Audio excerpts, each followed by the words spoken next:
மேடைகளில் நான் பேசியிருக்கிறேன், அண்ணன் முன்னாடியும் பேசியிருக்கிறேன். இப்ப அதே மாதிரி பார்க்கிறவங்களுக்கு இன்னொன்னு சொல்லிட்டு ஒரு உறுதிமொழியை சொல்லிட்டு நான் கிளம்பிடுறேன்.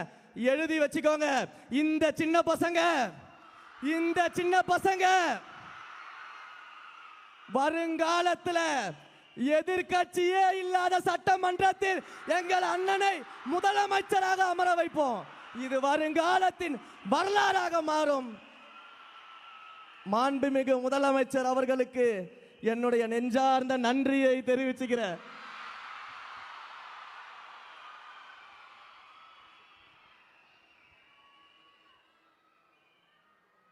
நன்றி.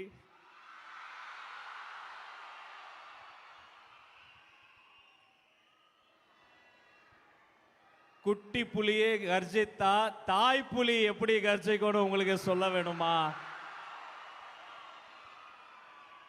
ஒரு நொடி யோசித்து பார்க்கிறேன். இதே திருச்சியில 1008 கெடுபிடிகளுக்கு நடுவே உங்களை பார்ப்பதற்காக ஓடோடி வந்து நின்று அன்று உங்க அண்ணனா உங்க தம்பியா நம்ம தளபதியா மக்கள் விரும்பும் வேட்பாளரா வந்த மனிதர் எடுத்த சபதம் முடித்து, இது பதவி கிடையாது, பொறுப்புக்கு வந்த ஒவ்வொரு நாளும் தாய்மார்களுக்கும் தமிழுக்கும் முதலிடம் கொடுத்து இதோ உங்கள் முன்னால் உரையாற்ற வருகிறார் மாண்புமிகு தமிழ்நாடு முதலமைச்சர் அண்ணன் தளபதி சி ஜோசப் விஜய் அவர்கள்.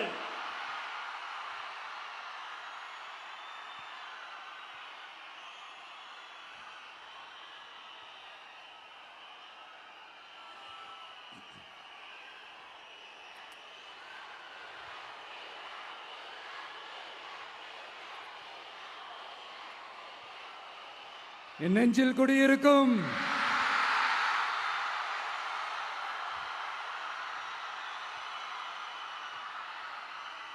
தமிழக மக்கள் உங்கள் அனைவருக்கும் என்னுடைய வணக்கமும் என்னுடைய நன்றிகளும்.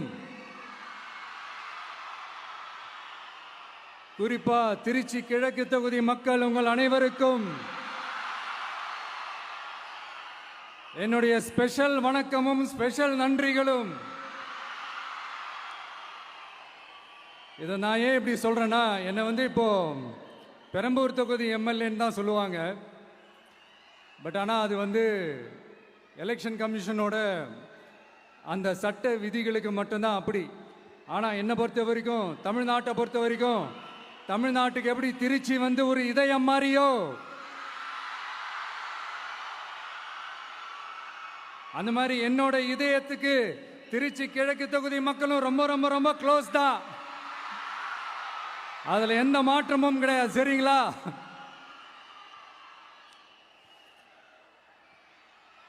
ஆட்சிக்கு சில வாரங்கள் கூட ஆகல. 6 மாசம் அமைதியா இருப்போம்னு சொன்னவங்களாம் 6 நாள் கூட அமைதியா இருக்க முடியல. ஆட்சிக்கு அரை மணி நேரத்திலே ஆரம்பிச்சிட்டாங்க. பாவம், ஒரு கல்யாண வீட்டிலலாம் போய் புலம்பிட்டு இருக்காங்க. நான் சொன்னதெல்லாம் நடக்குதா? 1 by 1 எல்லா புலம்பல்ஸும். அது மாதிரி இத்தனை வருஷமா மாத்தி மாத்தி உங்களை ஏமாத்திக்கிட்டு இருந்த இந்த 2 பேரையும் வேண்டாம்னு சொல்லி ஒதுக்கிட்டு உங்களுக்காக உண்மையா உழைக்க வந்த உங்க விஜய, உங்க அண்ணனை, உங்க தம்பிய முதலமைச்சரா இல்ல முதல் சேவகனா ஆக்கியிருக்கிறீங்க. தலை வணங்கி ஒட்டுமொத்த தமிழக மக்களுக்கும் இந்த நேரத்தில் என்னுடைய நன்றியை தெரிவிச்சுக்கிறேன். இந்த நேரத்தில் எங்களுக்கு ஆதரவு தெரிவிச்ச அத்தனை இயக்கங்களுக்கும் அத்தனை இயக்கத்தின் தலைவர்களுக்கும் மீண்டும் என்னுடைய நன்றியை தெரிவிச்சுக்கிறேன்.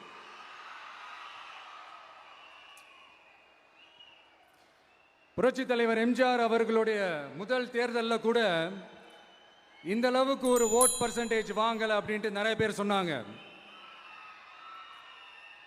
ஆனா நீங்க டிவி கேட்க அவ்வளோ நீங்க ஆதரிச்சிருக்கிறீங்க. நான் எம்ஜிஆர் அவர்களோடலாம் நான் கம்பேர் பண்ணல. எம்ஜிஆர் தான். ஆனா நாம பெரியார், அண்ணா, எம்ஜிஆர் அவர்கள் வழியில ஒரு அன்பா உழைக்க வந்த உங்க விஜய், அவ்வளவுதான். 1977ல நீங்க போடாத ஓட்ட 2026ல நீங்க போட்டிருக்கிறீங்க. என்ன ஒண்ணு, இன்னும் கொஞ்சம் அதிகமா ஆதரிச்சிருந்தீங்கன்னா கொஞ்சம் நல்லா இருந்திருக்கும். பட் பரவாயில்ல, ஃபியூச்சர்ல வரப்போற எல்லா தேர்தலையும் உங்களுடைய முழு சப்போர்ட்டை என்னால வாங்க முடியும்ன்ற அந்த ஒரு நம்பிக்கை இப்போ என் மனசுல ரொம்ப ஆழமா பதிஞ்சிருக்கு. ஏன்னா நீங்க அமைச்சு கொடுத்திருக்கிற இந்த ஆட்சியில எல்லா நன்மைகளையும் நீங்க கண்கூடா பார்க்க தான் போறீங்க அப்படின்ற அந்த கான்பிடன்ஸும் இப்ப என் மனசுல ரொம்ப ஆழமா பதிஞ்சிருக்கு. யார் எந்த நிலைமைக்கு எந்த பொசிஷன்ல போனாலும் இந்த கிண்டலும் கேலியுமா பேசுறது இருக்கத்தானே செய்யும். நம்மளை பத்தி, நம்ம அரசியலை பத்தி, நம்ம பேச்சை பத்தி இந்த கிண்டலும் கேலியுமா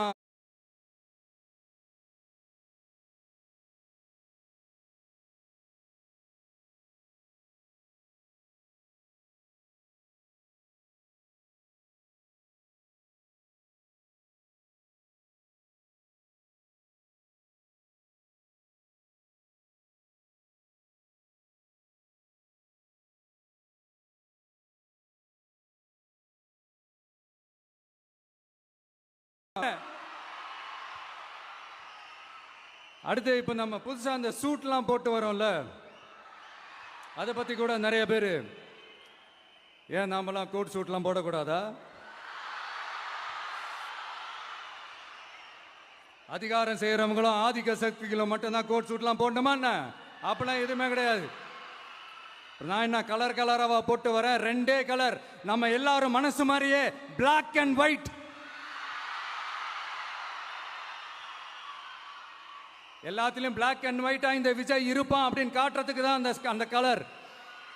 அடுத்து அந்த பிளாக் கூட யாரை குறிக்கும் எதை குறிக்கும்ன்றது நான் சொல்லி தான் தெரியணும்னு அவசியம் இல்லை, அது உங்களுக்கே நல்லா தெரியும். எல்லாத்துக்கும் இப்படி வழக்கம் சொல்லிக்கிட்டு நச நசன் பேசுற டைப்பும் நம்ம கிடையாது. உங்களுக்கே தெரியும், அதிகபட்சமா எல்லா மீட்டிங்லும் 20 நிமிஷம்குள்ள தான் நான் பேசியிருக்கிறேன். அதனால இப்ப மக்கள் என்கிட்ட என்ன சொல்றாங்க அப்படின்னா, இந்தப்பா விஜய், நீ எங்களுக்காக உழைக்கிறதுக்காக வந்திருக்கிற, அந்த வேலையை மட்டும் பாரு, உன்னை பத்தி பேசுறவங்கள நாங்க பாத்துக்கிறோம் அப்படின்னு சொல்லிட்டாங்க. சரி, ஆனது ஆச்சு. இப்ப என்ன, உனக்கு எதிரிகளே இல்லையா அப்படின்லாம் கேட்டா, அப்படிலாம் நான் சொல்ல மாட்டேன். அப்படிலாம் நான் நினைக்கவும் மாட்டேன், அப்படி நினைக்கவும் கூடாது. இப்பவும் சொல்றேன், அரசியல் ரீதியா சொல்றேன், 2 பேருக்கு நடுவுல தான் போட்டியே. ஒன்னு, இன்னொன்னு எஸ், ஒன்னு டிவிக்கு, இன்னொன்னு டிஎம்கே. இதுக்கு நடுவுல வேற யாருக்கும் எந்த வேலையும் கிடையாது. ஏதாவது இருக்குன்னு சொல்றீங்க? எலெக்ஷனுக்கு முன்னாடியும் அவங்களுக்கு ஒரு வேலையும் இல்லை, இப்ப எலெக்ஷனுக்கு அப்புறம் சுத்தம். ஆனா இந்த திமுகவும் மற்றும் பலரும் ஒன்னா சேர்ந்துக்கிட்டு இந்த விஜயோட ஆட்சி வந்துடக்கூடாதுன்னு சொல்லி ஒரு கூத்து ஒண்ணு பண்ணாங்களே, அந்த கடைசி 5 நாள், அடாடாடாடாடா, நமக்கெல்லாம் ஓஹோ இப்படியெல்லாம் கூட நடக்குமோ என்ன கூத்துங்கிறீங்க. ஆனா ஃபியூச்சர் என்னவா இருக்குன்றதை மட்டும் இப்ப நான் சொல்றேன். உங்களுக்காக உண்மையா உழைக்க வந்த இந்த விஜயா, இல்ல இந்த விஜயோட ஆட்சி அமைஞ்சிட கூடாதுன்னு தடுக்க நினைச்ச ஸ்டாலின் சாரா, அவ்வளவுதான். இதுக்கு நடுவுல வேற யாரும் எந்த அல்லு சில்லும் உள்ள வந்து நம்மளை தடுக்கிறதோ எதிர்க்கிறதோ ஏதாவது பண்ணாங்கன்னா நிர்வாகம் அதுக்கு பொறுப்பில்லை ராஜா, நிர்வாகம் அதுக்கு பொறுப்பில்லை. ரிசல்ட் என்னவா வரும்ன்றது அது உங்களுக்கே நல்லா தெரியும். நம்மளை ஏளனமா பேசுறதா நினைச்சு நினைச்சு அவங்களுக்கு ஆப்பு வச்சுக்கிறாங்க. திமுக நம்மளை தடுக்க, திமுக நம்மளை எதிர்க்க, திமுக நம்மளை அவமானப்படுத்த அத்தனையும் நமக்கு நன்மையே.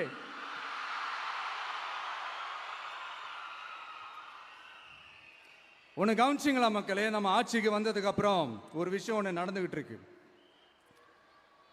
இது இந்த ஜென்சி தலைமுறையை அட்ராக்ட் பண்றதுக்காக இங்கிலீஷ் தமிழ் கலந்த அறிக்கை அது சொல்ல வந்த நினைச்சீங்களா? அந்த காமெடி எல்லாம் கிடையாது. அடுத்து இந்த ரியாலிட்டியை மறந்துட்டு இந்த ரீல்ஸ் போடுறது அது சொல்ல வந்தீங்களா? அந்த காமெடியும் கிடையாது. இது சீரியஸாக ஒரு விஷயம் நடந்துகிட்டு இருக்கு. முன்னெல்லாம் சட்டசபையில் யார் பேசுனா நமக்கு என்ன, யார் அடிச்சுக்கிட்டா நமக்கு என்னன்னு இருந்த கூட்டம்லாம் இப்போ சட்டசபையில் என்ன நடக்குது, என்ன பேசிக்கிறாங்கன்றது ரொம்ப உன்னிப்பாக கவனிக்கிறாங்க. கவனிச்சிங்களா? திமுக ஸ்டைல்லே சொல்லணும்னா ரீல்ஸ் போட்ட கூட்டம்லாம் இப்போ நியூஸ் பார்த்துக்கிட்டு இருக்கிறாங்க. அதில் நமக்கு சந்தோஷம் தான், பெருமை தான். நம்மளுடைய யங்ஸ்டர்ஸ், நம்ம பெண்கள் எல்லாம் அந்த அரசியல் என்னன்னு தெரிஞ்சுக்கணும், அந்த அரசியல் என்னன்னு புரிஞ்சுக்கணும்னு அப்படி ஒரு விழிப்புணர்வு ஏற்பட்டிருக்கு. அதுல எங்களுக்கு சந்தோஷம் தான். இதெல்லாம் யாரால நடந்திருக்கின்றது நான் சொல்லிதான் உங்களுக்கு தெரியணும்னு அவசியம் இல்லை, அது உங்களுக்கே நல்லா தெரியும். இப்படிப்பட்ட நம்ம தெய்வங்களை, இப்படிப்பட்ட நம்ம மக்களை தற்குறி தற்குறின்றது இன்னமும் சொல்லிக்கிட்டு இருக்கிறாங்க. நான் காஞ்சிபுரத்தில் சொன்னதை தான் இங்க நான் திரும்பவும் ரிப்பீட் பண்றேன். நீங்க தற்குறி தற்குறின்னு சொன்னீங்களே, அவங்க தான் உங்களோட அரசியல் வாழ்க்கையே ஒரு கேள்விக்குறி ஆக்கி இருக்கிறாங்க. கேள்விக்குறி ஆக்கிட்டாங்க, இன்னமும் ஆக்க போறாங்க. அன்னைக்கு நான் சொன்னப்போ சிரிச்சவங்க எல்லாம் இன்னைக்கு என்ன பண்ண போறாங்களோ? உண்மையை சொன்னாதான் அந்த கூட்டத்துக்கு கசக்குமே.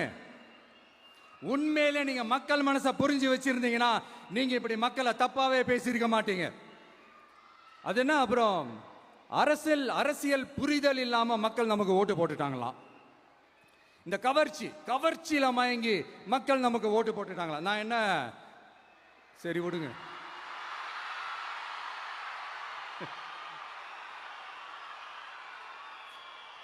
மக்கள் அவங்களுக்கு ஓட்டு போட்டா அந்த மக்கள் நல்லவங்களாம், அதே மக்கள் நமக்கு ஓட்டு போட்டா அந்த மக்கள் கெட்டவங்களா, தற்குறியா. இதே மக்கள் தான் இத்தனை வருஷமா உங்களுக்கு ஓட்டு போட்டுட்டு இருந்தாங்க.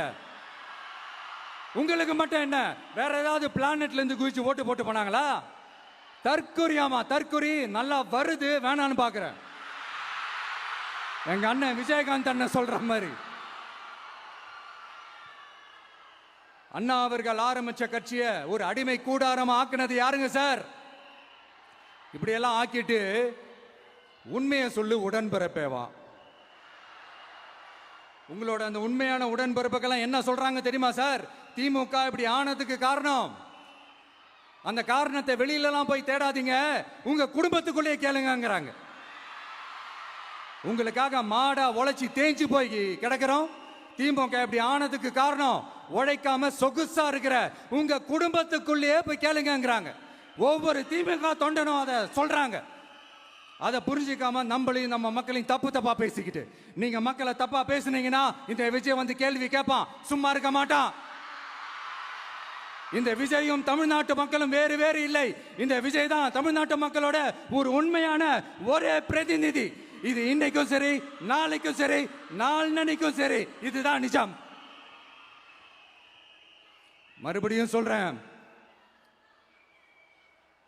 நமக்கும் மக்களுக்கும் இடையே இருக்கிற இந்த பூர்வ ஜென்ம பந்தத்தை, அந்த உறவை ஏதோ இந்த சதிகள் சூழ்ச்சிகள் பண்ணி யாராலையும் எதுவும் கெடுக்கவே முடியாது.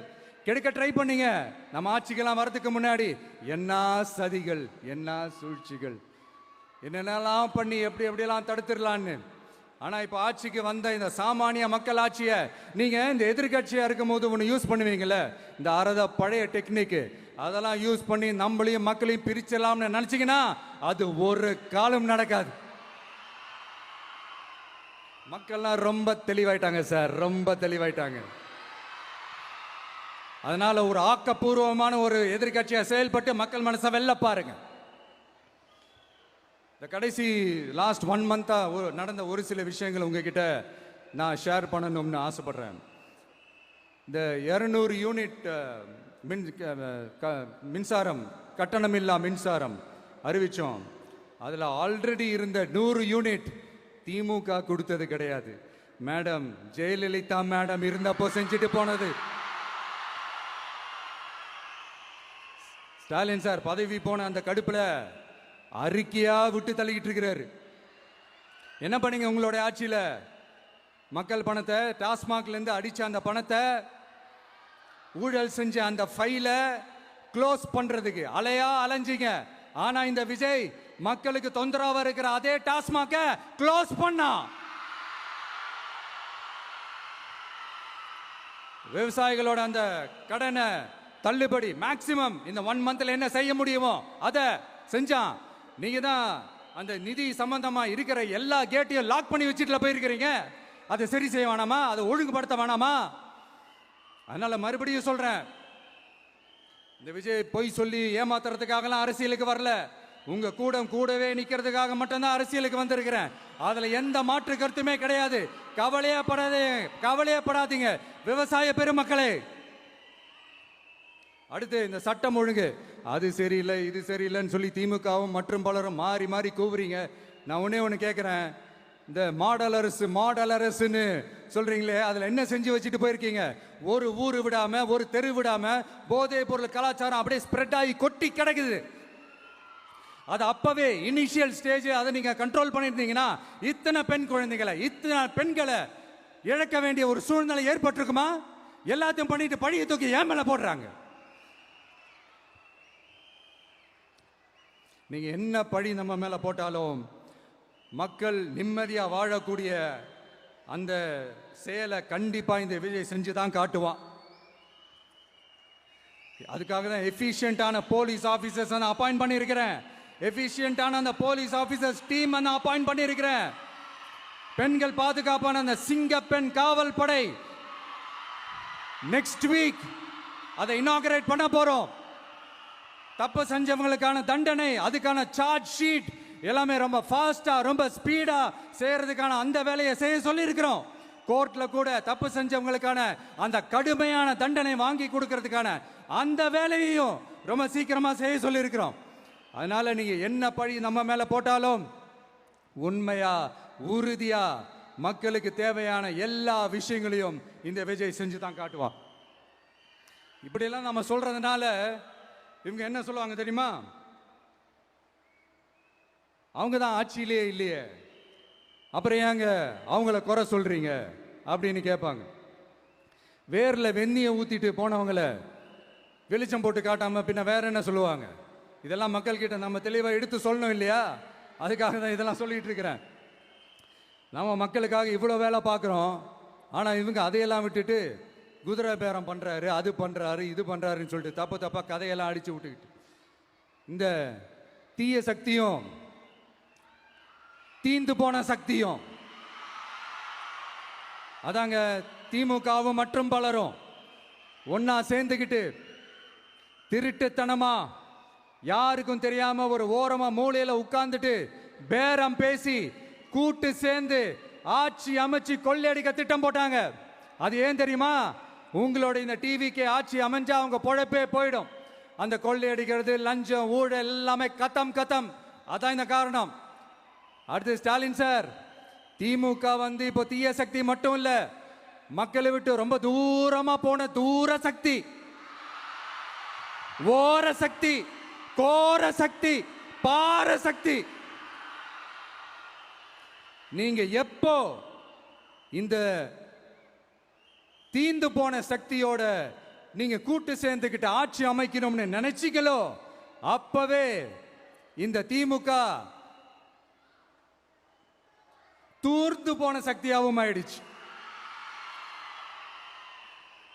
நீங்களாம் நம்மளை பத்தி அவதூறு பேசலாமா சார்? இது நியாயமா?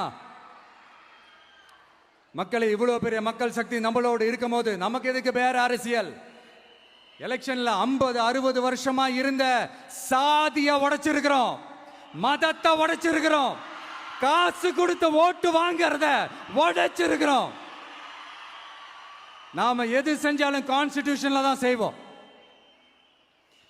நாம சிங்கிள் மெஜாரிட்டி வாங்கி இருந்தாலும் நம்மள நம்பி முறையா கூட்டணியில கட்சியில ஆதரிக்க வர்றவங்களை அரவணைச்சு தான் இருப்போம். நான் இப்பவும் மீண்டும் டிக்ளேர் பண்றேன், டிவிகே ஆட்சி எந்த பாகுபாடும் இல்லாம எல்லாருக்குமான ஒரு ஆட்சியா தான் இருக்கும். அதுல எந்த மாற்றமும் கிடையாது. ஸ்டாலின் சார் மாதிரி ஊசலாட்டம் இருக்கவே இருக்காது. மதச்சார்பற்ற கொள்கையில சமரசமே இல்லை. மாநில உரிமைகள்ல விட்டு கொடுக்கவே மாட்டோம். நதி நீர் உரிமைகளை விட்டு கொடுக்கவே மாட்டோம். சமூக நீதி, சமத்துவ நீதியை ஒரு நாளும் விட்டு கொடுக்கவே மாட்டோம். அதனால திருச்சி கிழக்கு தொகுதி மக்களே, தமிழ்நாட்டில் இருக்கிற 234 தொகுதியும் நம்ம தொகுதி தான். அதுல எந்த கட்சி ஜெயிச்சிருந்தாலும் அது நம்ம தொகுதி தான். பெரம்பூரா இருக்கட்டும், திருச்சி கிழக்கா இருக்கட்டும், எனக்கு 2 கண்கள் மாதிரி. அதுலயும் திருச்சி கிழக்கு என் செல்ல புள்ள மாதிரி. அதனால வரப்போற இடைத்தேர்தல்ல உங்க வீட்டில் இருக்கிற ஒருத்தரை, உங்கள ஒருத்தரை தான் வேட்பாளரா நிக்க வைக்க போறோம். நீங்க எப்படி இந்த விஜய்க்கு ஆதரவு கொடுத்து ஓட்டு போட்டு ஜெயிக்க வச்சீங்களோ, அதே மாதிரி வரப்போற இடைத்தேர்தல்ல உங்களுடைய அந்த வேட்பாளரையும் ஜெயிக்க வைப்பீங்கன்ற அந்த ஒரு நம்பிக்கை நான் முழுமையாக தான் நம்புறேன். உங்களுக்காக உழைக்க வந்திருக்கிறேன். உங்களுக்காக எல்லா விஷயத்தையும் நான் பார்த்து பார்த்து செய்வேன். ஊழல் இல்லாத, லஞ்சம் இல்லாத ஒரு ஆட்சியை நான் கொடுப்பேன். I understand. ஒரே நாள் அது நடக்காததான், மேஜிக் இல்லை. பட் ஒரு நாள் அதை நான் நடக்க வைப்பேன். எனக்கு இப்ப வேற எந்த வேலையும் இல்லை உங்களுக்காக உழைக்கிறத தவிர. என் கடன் இனி என் மக்களுக்கு பணி செய்து கிடைப்பதே. மீண்டும் என்னை ஜெயிக்க வச்ச தமிழக மக்களுக்கும் திருச்சி கிழக்கு தொகுதி மக்களுக்கும் மீண்டும் என்னுடைய நன்றியை தெரிவிச்சுக்கிட்டு கான்பிடண்டா இருங்க. நல்லதே நடக்கும். வெற்றி நிச்சயம். மீண்டும் சந்திக்கும் வரை நன்றி, வணக்கம்.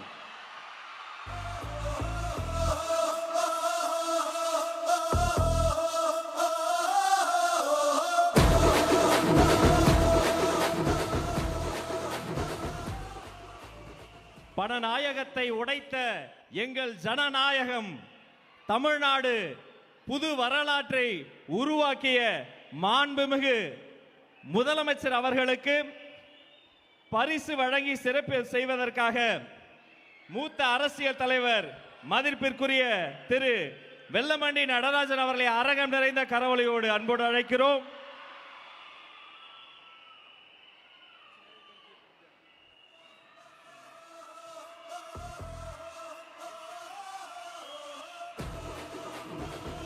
அவரோடு சேர்த்து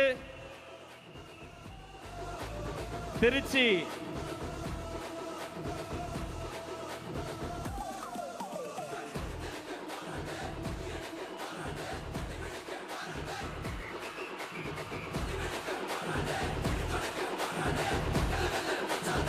வெற்றி தலைவர் அவர்களுக்கு செங்கோலை பரிசாக வழங்குகிறார் அண்ணன் அவர்கள்.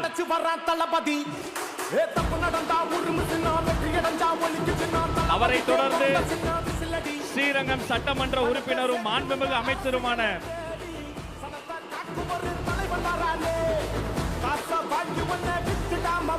அன்பு சகோதரர் திரு ரமேஷ் அவர்கள்,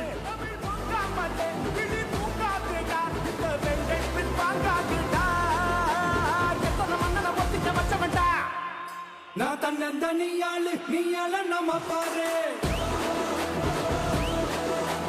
கொஞ்சம் நவுந்தேன்னா இங்க 8 கோடி பேரு.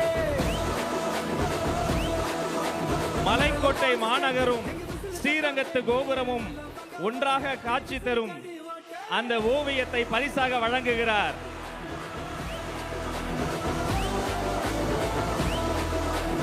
இன்று திருச்சியை படத்தில் தருகிறார். அன்று திருச்சியை தேர்தல் களத்தில் தந்துவிட்டார். அவரை தொடர்ந்து மதிப்பிற்குரிய வாரிய தலைவர் கூபா கிருஷ்ணன் அவர்களின் சார்பில் வெள்ளி செங்கோலை பரிசாக வெற்றி தலைவரின் கரங்களில் தருகிறோம்.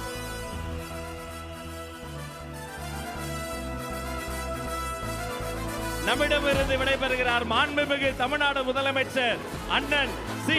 Joseph Vijay. Thank you so much sir. நன்றி.